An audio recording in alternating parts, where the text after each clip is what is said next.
This video is going to focus on the transition from steady state conditions through transient conditions between two steady state conditions at beginning and end in response to a type 2 Neumann type top boundary and a type 1 bottom boundary.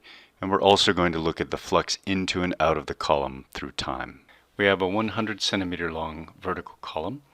It's experiencing steady state downward flow.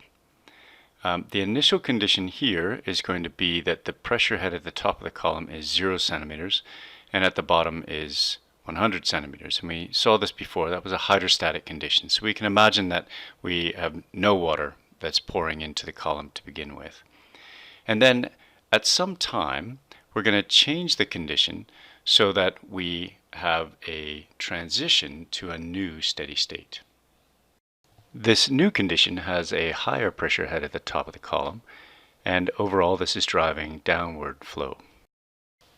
So we're considering an instantaneous change from the initial white condition to the final green condition. And we're going to think about this as a change that takes place at the top boundary and then propagates through the entire system. The question is, how do the pressure head and hydraulic head transition between these states? And the answer, as with almost everything, is that it depends. In this case, it depends on the type of boundary condition that we apply at the top, whether it's a type 1 constant head or a type 2 constant flux. Let's start by considering a type 2 boundary condition. That's what we saw in the movie, where we instantly changed the inflow from one lower rate to a higher rate.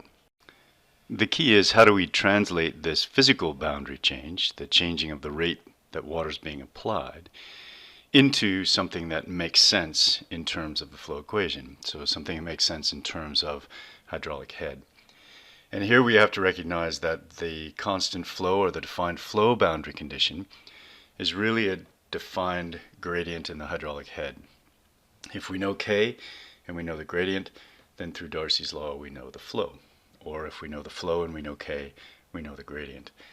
So what we can do then is to imagine at some point in time when the water level has raised to some height, the hydraulic head at that boundary will be higher than the initial, but it won't quite have reached the final.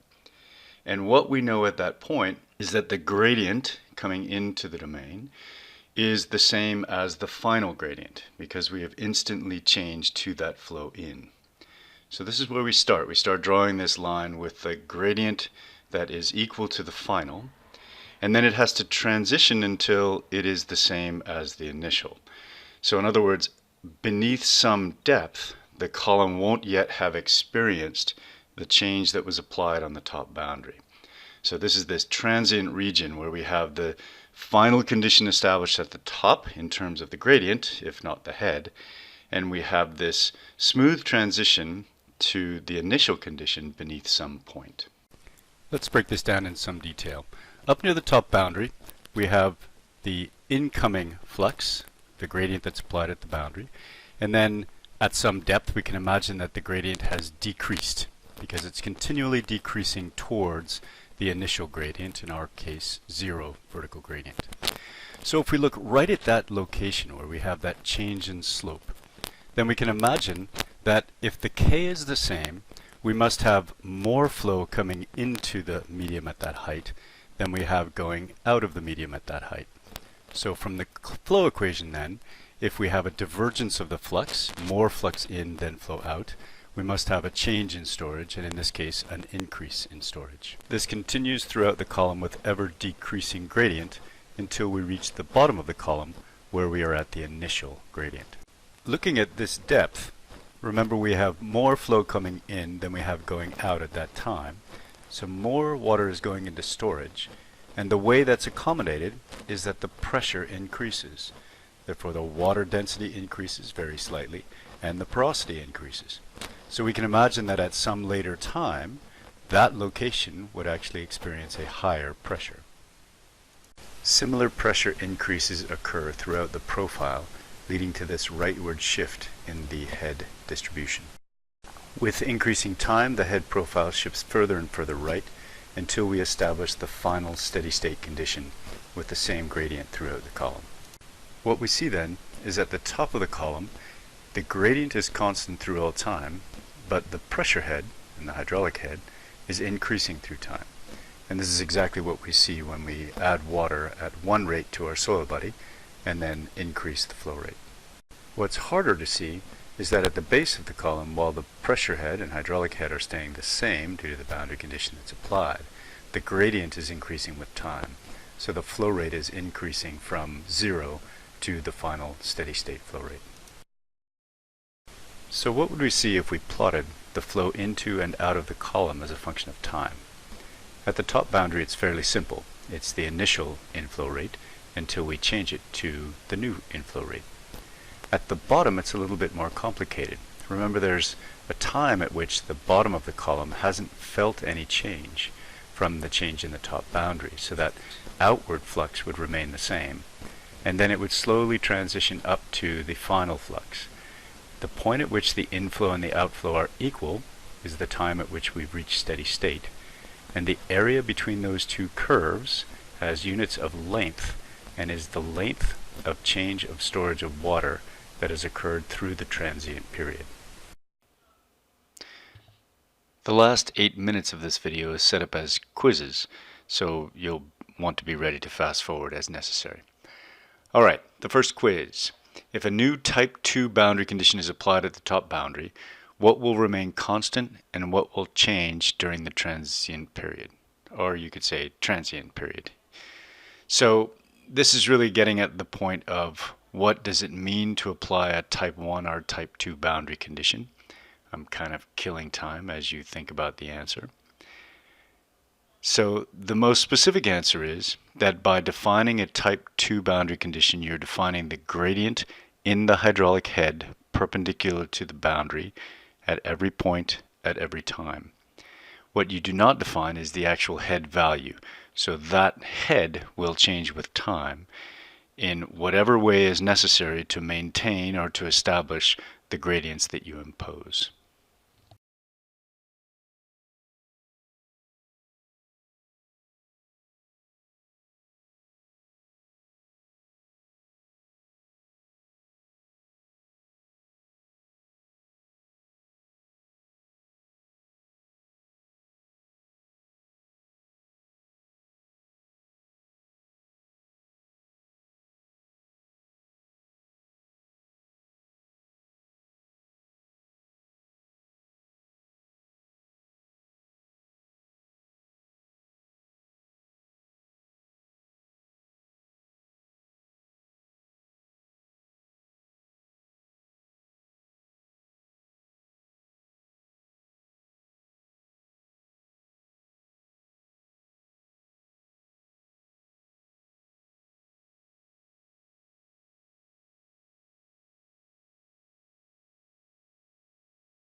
Next question. How can you tell if a column has reached steady state using only measurements of the flow in and flow out? The second question is, or second part, what if you only knew the total mass of the column? So on a macroscopic scale, the column is at steady state when the flow into the column is equal to the flow out of the column. So there is no change in storage in the column as a whole. And you could, of course, tell that also from changes in mass. If there is no change in mass, there's no change in volume stored. This doesn't necessarily mean that it's at steady state, of course, because you could have internal redistribution. Mass is moving from one location to another, but it's not crossing the boundaries.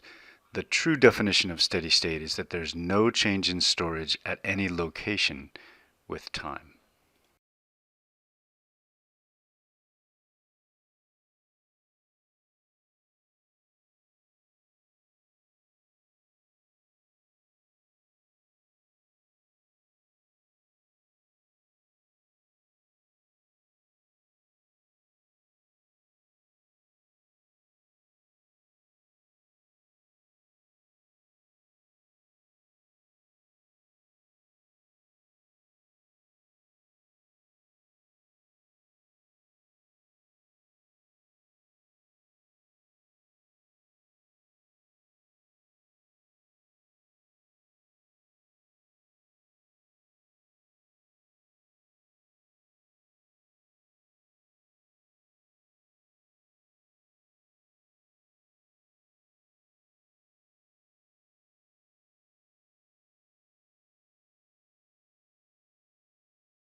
Alright, this is the really hard one. We have a 100 centimeter long column initially undergoing steady state flow with the constant pressure heads of 10 at the top and bottom, so it's unit gradient conditions. The top pressure head is increased to 20 centimeters, and when the new steady state is reached, what will be the increase in the length of water stored? Well, the process that I would use to answer this is I would recognize that the gradient will be constant, so the change in pressure head will be linear. Therefore, the average change in pressure head over the column will be 1/2 of the change at the top boundary. So that would be a change in pressure head of 5 centimeters. To convert that to a length of water, we need to multiply that 5 centimeters of pressure head change by the specific storage, and then multiply that by the length of the column. I don't really blame you if you didn't get that one. But if you think that through, it will give you a lot of insight into how we relate pressure head change to storage change.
That's it. That's all. End of the video. Go do something fun.